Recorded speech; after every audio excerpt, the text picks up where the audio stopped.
Microsoft launched the first Surface product way back in 2012, and the Surface family of devices have received consistent praise ever since. However, their relatively high starting price has made them historically inaccessible to budget-minded consumers. Well, now we have the Surface Go, a 10-inch Windows 10 enabled 2-in-1 that starts at just $399.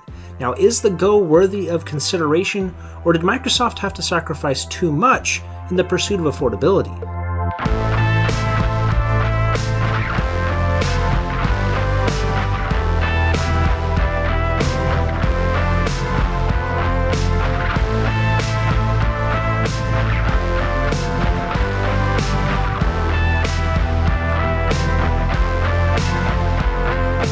The first thing you'll notice with the Surface is that it does not look or feel like any other budget device out there. It has a single-tone magnesium body with curved edges that make it more comfortable to hold than previous devices. The fully adjustable hinge is robust and flexible and can support the device at any angle. Panel gaps are minimal, and the hinge and body separate exactly down the middle, creating a sense of intentional symmetry. All Surface Go's are enabled with an Intel Pentium Gold 4415Y dual-core processor that runs at 1.6 GHz, and it's also rocking integrated Intel Graphics 615.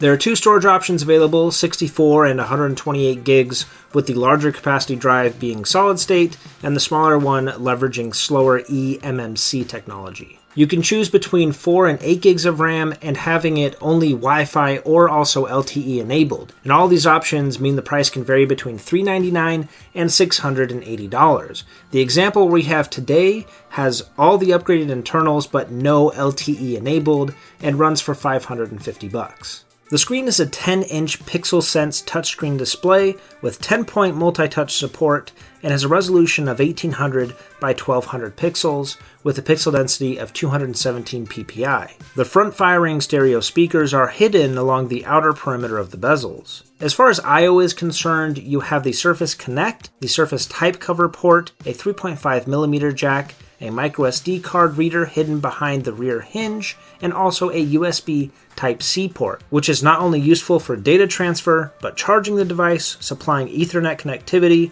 and rocking an external display. It has cameras and microphones on both the front and back of the device, with the front being a 5-megapixel camera that supports Windows Hello face authentication, and the rear camera being a slightly larger 8-megapixel camera. It also comes standard with Windows 10 S, which is a performance-oriented flavor of Windows 10 that's meant for low-powered devices and only allows you to install apps that you can find exclusively from the Windows Store. But the Surface is only half of the experience. The other half are all of the accessories, and there are many. The most important one that you really can't live without is the type cover. The one we have here is the Alcantara keyboard cover, which has this nice Alcantara cloth-like material, which feels nice on your palms as they're resting and typing. It turns off the display when it's closed, but unfortunately it is not magnetized to the body, so unless you're careful, that keyboard is just going to flop right open without any resistance. And when you do open the keyboard cover, it does not wake the device. It's just on the verge of being too small for comfortable, consistent use, and is occasionally unresponsive.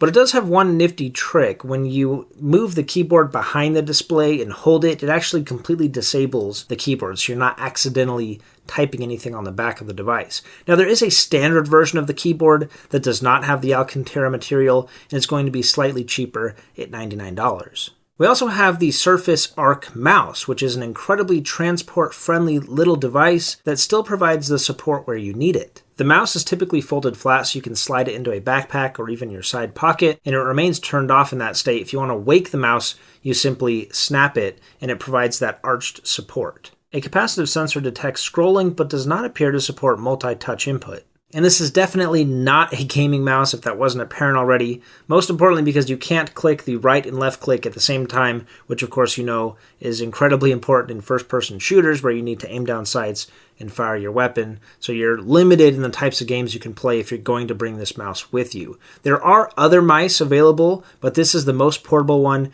and the one I decided to get, and you can pick one up for around $80 or cheaper. Next, we have the Xbox One controller, and truth be told, this is not a Surface device, but if you're going to be using this and you already have an Xbox and a Steam account, you're probably going to want to pick these up, and they can be found for around $45 and can be wired directly into the Surface or connect via Bluetooth. And because it only has a single USB-C port, you're going to have many dongles, and the one I found most valuable was this USB and Ethernet to USB-C adapter, which allows me to plug in things like a thumb drive or an Xbox controller, and also directly wire this into my home network so that I get even faster speeds for things like game streaming, which I'll get back to in a minute. This little dongle sells for $55. I found it much cheaper than that, so don't buy it for that much. There are also many other dongles out there to be aware of, and also things like the Surface dock, which is essentially a big brick with all the ports you could ever need, but those are a little bit expensive. My personal experience with the Surface Go has been outstanding, and a big part of what makes it so great is just how compact it is. It's incredibly portable, but a big part of portability is battery life. Now, Microsoft claims you can get 9 hours of continuous use out of the Surface Go. I don't think you're going to see anything near that. I averaged around 6 hours in real-world use cases. Another important aspect of portability is lapability. Now, a traditional laptop is going to be better suited for this. A tablet, of course, is going to sit flat on your lap, which is not going to be a comfortable viewing angle to use the product. So, of course, you have the kickstand on the back, but then that limits how far back you can have the Surface go because you don't want that kickstand to fall off the edge of your knees. That, in tandem with the compact keyboard, makes this not a very comfortable device to use on your lap. It's also a little bit bulky, coming in 10% heavier and 11% thicker than a comparable iPad, even without the type cover. And also these bezels are rather big, and it kind of dates the device and makes it feel a little bit cheaper. Our modern devices now all have really thin bezels, but again, considering how hard this thing is to hold in your hands, having those larger bezels is definitely nice. You can get a better grip on it. The performance of the Surface Go is an interesting metric because it straddles the line between a laptop and a tablet. Now, as a PC, it's performed pretty well. One of the first things I did was disable Windows 10 S and just use the full-fledged version of Windows 10, which of course allows me to download all kinds of apps like Chrome and Steam onto the product instead of having to select only from the relatively limited Windows Store. It also runs the full version of Microsoft Office, which that in tandem with a 365 and OneDrive subscription means that I can be working on homework or typing scripts when I'm out on the go, and when I come home for the day, I can just log into my desktop and my work will be there waiting for me right where I left off, which is incredibly helpful. I wrote the entire script to this review just in my spare time when I've been out and about. One strike against it, and something that'll keep it from being really considered a true laptop replacement, is the limited port selection. You only have one USB-C, which means you're going to be spending a lot of money on dongles, which is an unfortunate thing that they've taken from Apple's playbook, but they have moved all the ports upward and the speakers upward, which means if you're holding the device near the bottom, you're not going to be blocking any of those ports. The smaller screen makes side-by-side applications a little bit less than comfortable. I think by default the resolution scaling is set at 125 or 150%. Turning that down to 100% definitely helps that, but your vision needs to be pretty good to comfortably use it at this resolution scaling. But how does it work as a tablet? Well, it does boot quick, especially for a Windows 10 device. It's running a full version of Windows 10. So it's like booting up a computer. So in that regard, it is impressive how quickly it starts up, but it doesn't have anything on a comparable Apple iPad, for example, which starts up essentially instantly. The battery also fatigues more like a laptop than a power-sipping tablet, which can essentially use almost no power when it's in standby mode. Biometrics are also more important on tablets than on laptops historically. This does not have a fingerprint scanner, but it does have Windows Hello, which works really well. It recognizes me very quickly and signs me in, even quicker than I can enter just a 4-digit PIN. In my mind, something that really makes a tablet is the ability to hold it in one hand and interface with it in the other, almost like a large cell phone. In my mind, that's really something that's reserved for tablets. And in that capacity, the Surface Go works okay. Again, the added heft and that keyboard cover make this a little bit uncomfortable, but the fact that you can flip out the kickstand and use it to help support the weight of the product is a useful, if incidental, feature. Ultimately, this isn't really a product you'll want to hold for very long. If you've ever owned an original iPad, you'll know what I'm talking about. Webcam and microphone are surprisingly effective. When a product line introduces a budget offering of any type of hardware, the first piece they usually cut costs on are the webcam and microphone, but that's definitely not the case here. Gaming is something that transcends both laptops and tablets, so I decided to talk about that separately. So you're not going to, of course, run any new AAA games on this thing. It's essentially restricted to puzzle games and platformers. And in that regard, things like Castle Crashers, Inside, Lovers in a Dangerous Spacetime, Dead Cells all run beautifully, and this even makes for a great digital companion for disarming bombs in the party game Keep Talking and Nobody Explodes.